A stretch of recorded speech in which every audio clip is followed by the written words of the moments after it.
Hello, Liverpool fans of Arrow. It's been Daniel. I'm happy to be here. First day, first training with the team, getting to know much about each other.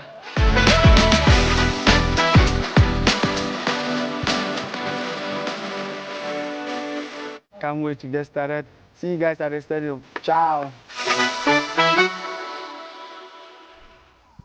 Hey guys, welcome back to the channel. As usual, I am your host and I'm doing it here with Lukman Evergreen. Welcome once again, Thank you Lukman. very much. Yeah, so I'm sure you've heard the news in the last 24 hours. We've heard about the move from Daniel Afriyie Barnieh. Just a couple of weeks ago, we were talking about where next for him. And Lukman here suggested he returns to the country. Are you surprised by this current move?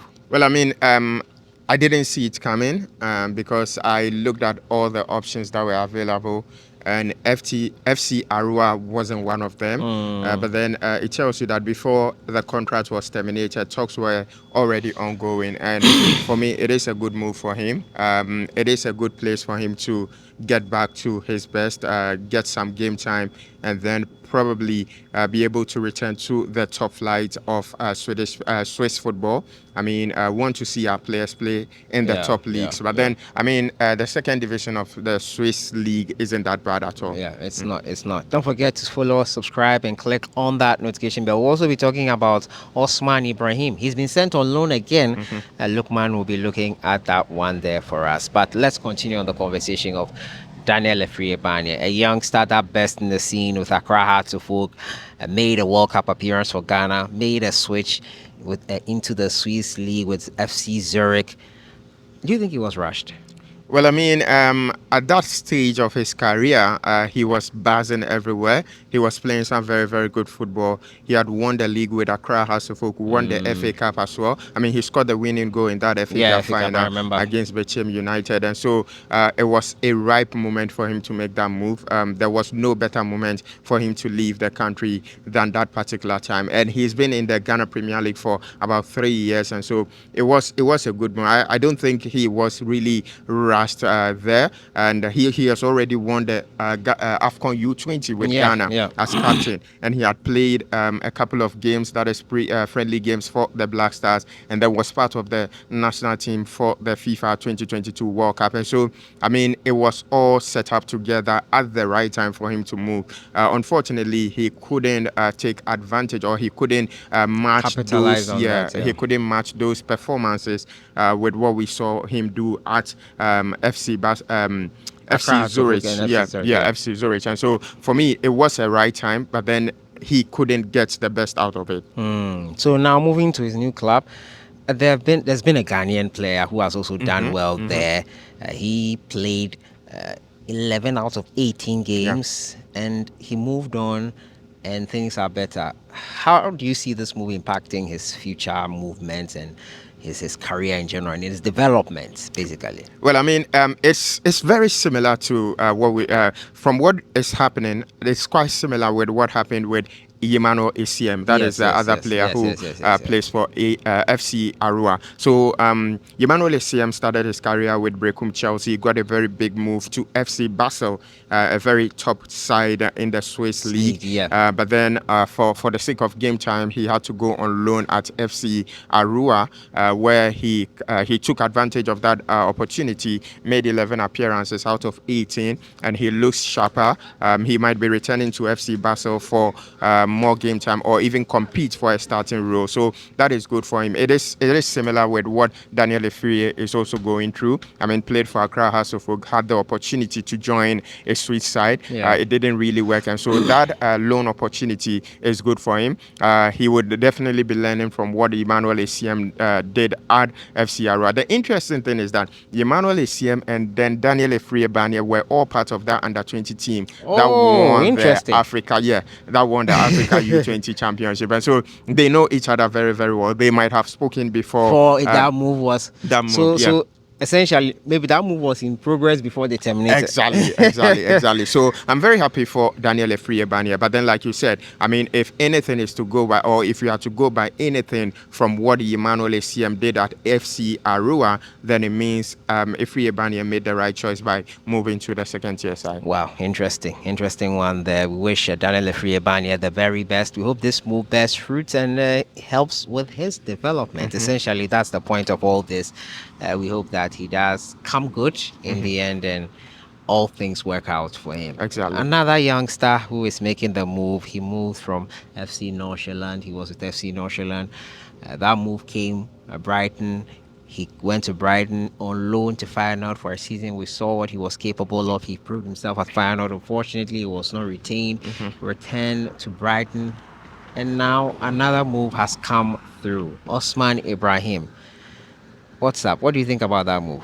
Well, I mean, if you had asked me if he was rushed to Brighton, yes. I would have said yes, because he had only 18 months at FC Nordsjælland. It was a very huge move to Brighton. From the Danish league to the English Premier League is no joke. It was going to be a very huge shift for him. At that time, he was just 18 years old, and so he needed a lot of experience. So I understood why Brighton had to ship him on loan. And at that particular moment too, when he was moving to Brighton, it was Roberto De Zerbi who was coach of Brighton. But then immediately that deal was sealed, Fabian Huzela was appointed coach of Brighton, and so there were changes in the technical team, and so he didn't have a lot of time to watch Ibrahim Osman to give him that opportunity. And at that same time, there was another player who was coming in from Newcastle United. He was also coming in. He was a winger, and so there was a lot of competition for places for that position, and so he had to go on loan. I think at Feyenoord, he did quite well. Very well. Played, I think, over 20 games, scored 3 goals, added some couple of assists, but then unfortunately they didn't retain him. Well, there was some little bit of controversies at the end of his time on loan at Feyenoord. I remember when he scored his last goal for Feyenoord, he signaled a certain gesture which actually drew the attention of their manager, Robin van Persie. He was asked about it, and then he said he didn't think it was meant for him, and so that should tell you that he had a little bit of attitudinal issues at Feyenoord. But then, all in all, he's always been a very great talent. He's a very good player. Got so much qualities. Very pacey. A very good dribbler. Has the knack of scoring goals and then providing assists. And so I think he would excel in Auxerre.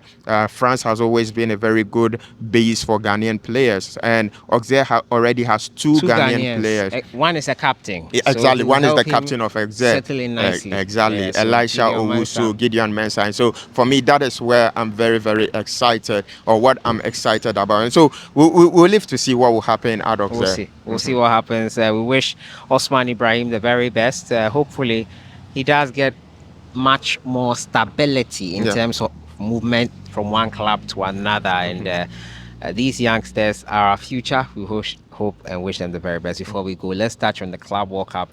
Are you surprised Chelsea are in the final? Well, I mean, I remember when the draw for the latter stages of the competition was made, I said Chelsea would definitely be getting to the final. Because the other side of the bracket they were on, coupled with Manchester City faltering in the round of 16. Exactly. It opened the way for them. Yeah. Manchester City and Inter Milan faltering. It meant, I mean, Chelsea were going to go all the way. But then let's not take anything away from Chelsea. It's not just because that side of the lot was cheaper, but then they have also improved a lot. They've done their bit. Yeah. They've played some very, very good football, took their chances. There is so much competition in the team. I mean, in this competition alone, we've seen them use 3 strikers. And every striker that comes in wants to prove a point. And yesterday, João Pedro was amazing. I mean, those beautiful to watch. I hate to say this. When I heard João Pedro was moving to Chelsea, I felt a little bit sad because I think he's a very good player.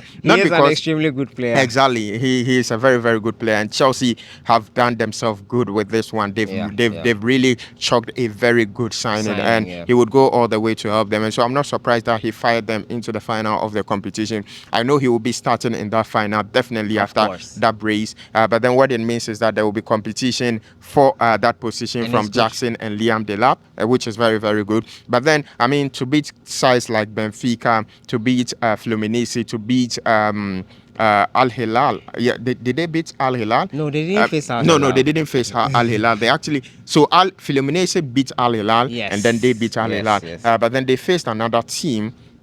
In the Flamengo. They lost to Flamengo, so that was the only loss in the competition. But then, I mean, credit to Chelsea, they've played some very good football. I think Enzo Maresca's tactics are gradually beginning to get together for them. And I always say you can only beat those put in front of you. It's not Chelsea that decided the opponents.